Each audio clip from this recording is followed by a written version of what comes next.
ഇനി നീയായിട്ട് എന്തിനാണ്, നീയും പൊയ്ക്കോ. കുട്ടിക്കൃഷ്ണൻ ആരോടാണ് ഇങ്ങനെ പറയുന്നത്? തത്തയോട്. കുട്ടിക്കൃഷ്ണന് തത്തയെ ലഭിച്ചതെങ്ങനെ?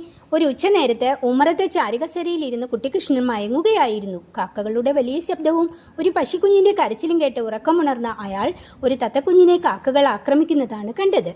അയാൾ ചെന്നതോടെ കാക്കകൾ പറന്നു പോവുകയും മുറിവ് പറ്റിയ തത്തക്കുഞ്ഞിനെ അയാൾ രക്ഷിക്കുകയും ചെയ്തു. കാക്കകളുടെ ആക്രമണത്താൽ തത്തക്കുഞ്ഞ് ചോരയൊലിപ്പിച്ച് കണ്ണടച്ച് കാൽവിരലുകൾ ചുരുട്ടിപ്പിടിച്ച് കിടക്കുന്നത് കണ്ടപ്പോൾ കുട്ടിക്കൃഷ്ണൻ എന്താണ് ഓർമ്മ വന്നത്? മൂത്ത മകനെ ആശുപത്രിയിലെ പ്രസവമുറിയിൽ നിന്നും നഴ്സ് പുറത്തേക്ക് കൊണ്ടുവരുന്ന രംഗം. മുറ്റത്തിന്റെ ഇറമ്പിൽ അവനവനിലേക്ക് നോക്കി നെടുവീർപ്പിട്ട് നിൽക്കുന്ന കൊന്നത്തെങ്ങ്. ഈ പ്രയോഗത്തിന്റെ ഔചിത്യം എന്ത്? സ്വന്തം ദുഃഖങ്ങൾ ഉള്ളിലേക്ക് ഒതുക്കുകയാണ് കുട്ടിക്കൃഷ്ണൻ. മക്കൾ വിദേശത്തായതിനാൽ ഒറ്റപ്പെട്ടു പോയവരാണ് കുട്ടിക്കൃഷ്ണനും ഭാഗ്യലക്ഷ്മിയും.